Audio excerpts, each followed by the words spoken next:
In this video, I want to show you how to use the calling card on Google Dialer, which recently introduced in a new Google Dialer update. First, open up the Google Dialer, and here you need to simply tap on three lines, then tap on settings.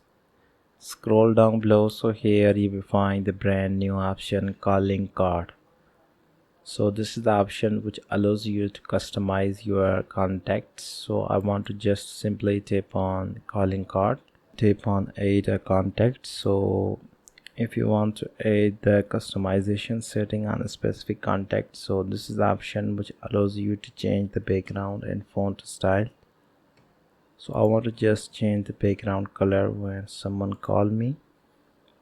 So I want to just apply some font styles. Then you can also select here the custom color for the contact title.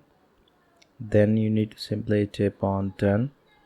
So here you can see I have added a calling card. Now I want to just make a phone call from my second phone, so you will notice that the customization setting will be applied on the specific color. So as you can see, I have successfully applied some changes on the caller dialer. So this is the new feature which is recently introduced on a Google Dialer. I hope you enjoyed this video. If you find this video helpful for you, then please like, comment and share this video. Thank you so much for watching.